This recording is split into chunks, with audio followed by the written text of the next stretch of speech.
My experience about being diagnosed was fortunately not a very successful one. I had what I would call an accident in the gym, and then on the 23rd of December 2017, um, where I just lost all sensation and feeling below my waist, and then after a period of a few hours, got to A&E. And I was seen briefly for moments at a time by a doctor over the course of a few hours, who eventually tried to rule out any kind of major damage and sent me home. And because it was the Christmas period, I went home hoping things were going to get better, but they got worse, if anything. And then returned to A&E on Boxing Day morning because I literally couldn't bear the pain any longer. And then second time around, it was a very different response from the A&E team, where they got me in for an emergency MRI scan that day or during the night of that day, and then was operated on first thing the next morning. But been, I suppose, 4 days since the occurrence, so it caused issues that first visit to A&E, and the lack of it being picked up at the time. Life pre-CS was very different for me than it is now. I was working in the fitness industry as a fitness manager, and spent my life either in the gym training as I was competing in powerlifting. In 2017, when I had the diagnosis in the December, was the first year I won a World Championships in Czech Republic in the September, and I'd also won my 4th European Championships in Finland in the July that year. So it was a busy year, traveling abroad for powerlifting competitions, and then when I wasn't doing that, I was in the gym training for those competitions, and life very much revolved around powerlifting, whether that was my work, working in the gym, coaching people as well, or my friends. My whole friendship group was my training partners and the British team and everything that went along with it. So life was very much powerlifting based pre-diagnosis. Post leaving the hospital, I was quite in the dark as to what had happened, and then B, what to do about it. So in my case, it was being the Christmas period. I think I was discharged on New Year's Eve, mainly because we were asking when we were going to see someone and what was going to happen. And I think we put pressure on the hospital staff to let us go if they weren't going to do anything. So I left hospital not knowing anything about Cauda Equina syndrome, and in a state where I couldn't stand up. I didn't really know if I had any bowel or bladder function, and I left on clinging to a hope that I was going back to see the surgeon again in 4 to 6 weeks, and I'd get some answers.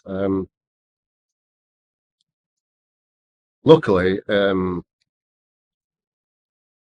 I did some research after reading my discharge notes that said Cauda Equina syndrome on them, and found the charity, and that's when I first met Claire, and reached out to her. And after some conversations, she gave me a list of people that I needed to try and get an appointment with, to start some rehabilitation, and so it went from there. But the first probably 6 to 8 weeks was very much me on my own, and then even beyond that, I was under the care of a neurologist, who was very good. He signposted me and got me appointments with the continence team and spinal rehab team. It seemed very disjointed, but also I had to do the work. I had to put quite a lot of the work in to find out who I needed to see. There wasn't a straightforward kind of aftercare plan. That's something I think could be massively improved. Being part of the Lost Tribe was an opportunity that came up that I didn't say no to. Um, I, since Cauda Equina syndrome, I suppose many opportunities and many doors are closed because of the condition. And one thing I've tried to do is be part of as much as I can as I'm able to. So when the opportunity came around, I said yes to it, with not really knowing what it was going to entail or what the outcome was going to be. But to be featured in a book was a first for me, and I was grateful for that.